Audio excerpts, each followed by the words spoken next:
ನಾಯಕತ್ವದಲ್ಲಿ ನಿರ್ಮಾಣವಾಗಿರುವ ವಾಣಿಜ್ಯ ಮಳಿಗೆಗಳು, ಶೌಚಾಲಯಗಳು, ಪಾರ್ಕು, ಶುಲ್ಕ ವಸೂಲಿ ಹೀಗೆ ಹಲವು ನಗರಸಭೆಗೆ ಆದಾಯ ಬರುವ ಮೂಲಗಳತ್ತ ಗಮನ ಹರಿಸುವುದೆಂದರೆ ನಗರಸಭೆ ಅಧಿಕಾರಿಗಳು ಮತ್ತು ಜನಪ್ರತಿನಿಧಿಗಳಿಗೆ ಅಲರ್ಜಿ ಎಂಬಂತಾಗಿತ್ತ. ಇದಕ್ಕೆ ನಿದರ್ಶನವಾಗಿ ಬರೋಬ್ಬರಿ 3 ಬಾರಿ ಹರಾಜು ಪ್ರಕ್ರಿಯೆ ಘೋಷಣೆ ಮಾಡಿ ಮತ್ತು ರದ್ದುಪಡಿಸಲಾಗಿದೆ.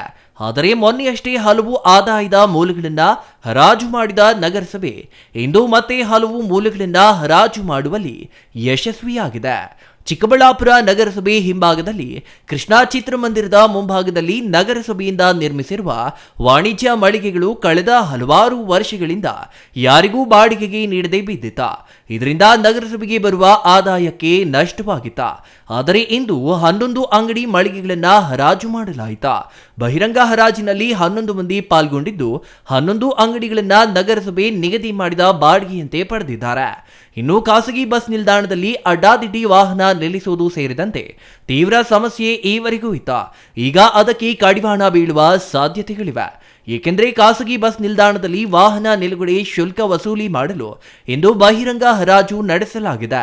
ಹಾಗಾಗಿ ಇನ್ನು ಮುಂದೆ ಖಾಸಗಿ ಬಸ್ ನಿಲ್ದಾಣಕ್ಕೆ ಯಾವುದೇ ವಾಹನ ಬಂದರೂ ಅದಕ್ಕೆ ಪಾರ್ಕಿಂಗ್ ಶುಲ್ಕ ಪಾವತಿಸಬೇಕಿದ್ದು, ಇನ್ನು ಅಡ್ಡಾದಿಡ್ಡಿ ವಾಹನ ನಿಲುಗಡೆ ಕಿರಿಕಿರಿಗೆ ತೆರೆ ಬೀಳುವ ಸಾಧ್ಯತೆ ಇದೆ. ಅಲ್ಲದೆ ಇದೇ ಖಾಸಗಿ ಬಸ್ ನಿಲ್ದಾಣದಲ್ಲಿ ನಿರ್ಮಿಸಿರುವ ಶೌಚಾಲಯವನ್ನು ಇಂದು ಹರಾಜು ಮಾಡಲಾಗಿದೆ. ಖಾಸಗಿ ಬಸ್ ನಿಲ್ದಾಣದಲ್ಲಿರುವ ಶೌಚಾಲಯ ನಿರ್ವಹಣೆ 1 ವರ್ಷದ ಮಟ್ಟಿಗೆ ಪಾವತಿಸಿ ಬಳಸುವ ಶೌಚಾಲಯವಾಗಿ ಬದಲಾಗಿದ್ದು, ನಗರದಲ್ಲಿ ಶೌಚಾಲಯಗಳಿಲ್ಲದೆ ಸಾರ್ವಜನಿಕರು ಈವರೆಗೂ ಪರದಾಡುವ ಸ್ಥಿತಿ ನಿರ್ಮಾಣವಾಗಿತ್ತ.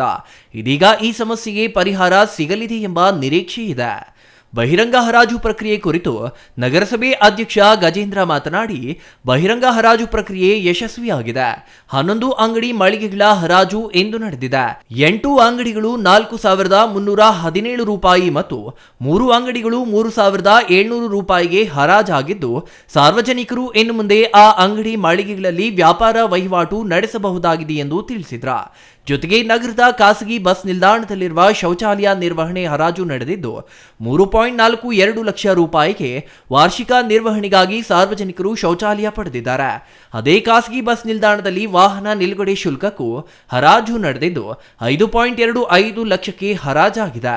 ಈ ಎಲ್ಲ ಹರಾಜು ಪ್ರಕ್ರಿಯೆಗಳು 1 ವರ್ಷದ ಅವಧಿಗೆ ಮಾತ್ರ ಸೀಮಿತವಾಗಿದ್ದು, 1 ವರ್ಷದಲ್ಲಿ ಹರಾಜು ಪ್ರಕ್ರಿಯೆಯಲ್ಲಿ ಕೂಗಿರುವ ಮೊತ್ತ ಪಾವತಿಸಿ ಅವರು ಅಲ್ಲಿ ನಗರಸಭೆ ನಿಗದಿ ಮಾಡಿದ ದರದಂತೆ ವಸೂಲಿ ಮಾಡಬಹುದಾಗಿದೆ ಎಂದು ತಿಳಿಸಿದ್ರ.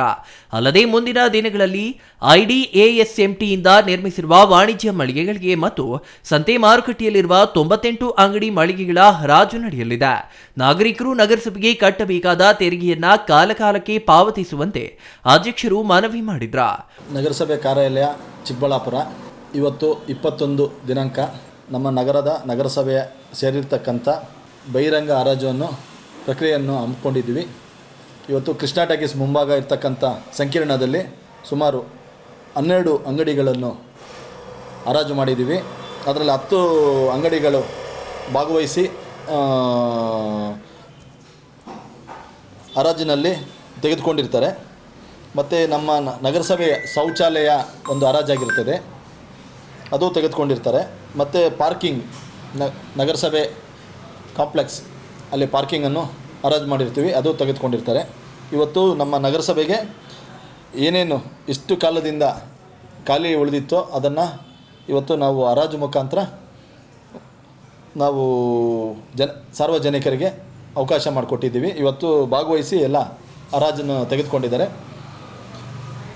ಇನ್ನು ಮುಂದಿನ ದಿನಗಳಲ್ಲಿ ನಮ್ಮ IDSMTಯಿಂದ ನಿರ್ಮಿಸಿರ್ತಕ್ಕಂಥ ಸಂತೆ ಮಾರ್ಕೆಟ್ ಅದು ಕೂಡ ಇನ್ನು ಕೆಲವೇ ದಿನಗಳಲ್ಲಿ ಅದು ಹರಾಜು ಮಾಡುವಂಥ ಪ್ರಕ್ರಿಯೆಯನ್ನು ಹಮ್ಮಿಕೊಂಡಿದ್ದೀವಿ. ಅದಕ್ಕೂ ಸಾರ್ವಜನಿಕರು ಭಾಗವಹಿಸ್ಬೋದು. ಇವತ್ತು ನಮ್ಮ ಕೃಷ್ಣಾ ಟಾಕೀಸ್ ಮುಂಭಾಗ ಇರೋ 10 ಅಂಗಡಿಗಳು 4,317 ರೂಪಾಯಿ ಥರ 8 ಅಂಗಡಿ ಹೋಗಿದೆ. 3,700 ರೂಪಾಯಿ ಥರ 3 ಅಂಗಡಿ ಹೋಗಿದೆ. ಶೌಚಾಲಯ 3,42,000ಕ್ಕೆ ಹರಾಜಾಗಿದೆ. ಮತ್ತು ಪಾರ್ಕಿಂಗ್ 5,25,000ಕ್ಕೆ ಪಾರ್ಕಿಂಗ್ ಹರಾಜಾಗಿದೆ.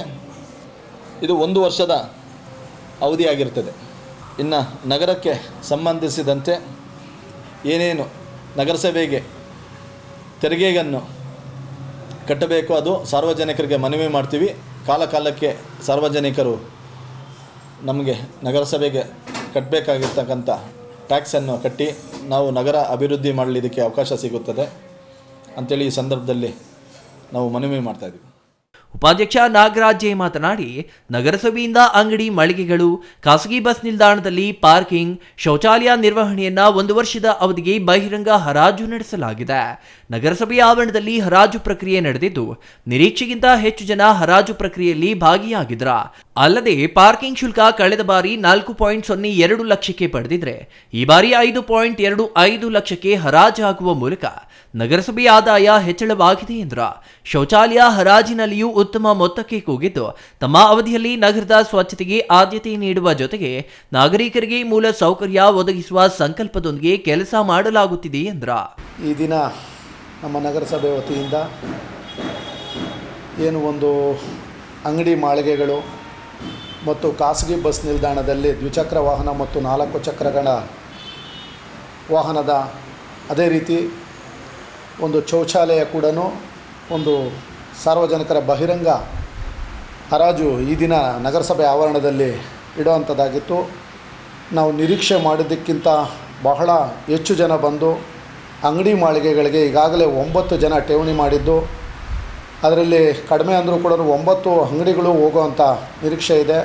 ಅದರ ಜೊತೆಗೆ ಏನು ಈ ದಿನ ಪಾರ್ಕಿಂಗು ಬಹಿರಂಗ ಹರಾಜಿನಲ್ಲಿ ಸುಮಾರು 6ಕ್ಕಿಂತ ಹೆಚ್ಚು ಜನ ಭಾಗವಹಿಸಿದ್ದು, ಕಳೆದ ಬಾರಿ 4,02,000 ಹರಾಜಿನಲ್ಲಿ ಒಬ್ಬರು ಪಡೆದಿದ್ದರು. ಈ ದಿನ ಸುಮಾರು 6 ಜನ ಭಾಗವಹಿಸಿ 5,24,000 ಕೂಗಿದ್ದು, ಈ ದಿನ ನಗರಸಭೆಗೆ ಈ 1,22,000 ಕಳೆದ ಬಾರಕ್ಕಿಂತ ಅಧಿಕವಾಗಿ ಬಂದಿದ್ದು. ಅದೇ ರೀತಿ ಶೌಚಾಲಯ ಕೂಡ ಇಬ್ಬರು ಭಾಗವಹಿಸಿದ್ದಾರೆ. ಕಳೆದ ಬಾರಕ್ಕಿಂತ ಹೆಚ್ಚು ನಾವು ನಿರೀಕ್ಷೆ ಮಾಡ್ತಾಯಿದ್ದೀವಿ. ಅದರಂತೆ ಕೂಡ ಈ ದಿನ ನಗರಸಭೆಗೆ ಹೆಚ್ಚಿನ ಆದಾಯ ಬರೋ ನಿಟ್ಟಲ್ಲಿ ನಾವು ಕೆಲಸ ಮಾಡ್ತಾಯಿದ್ದೀವಿ.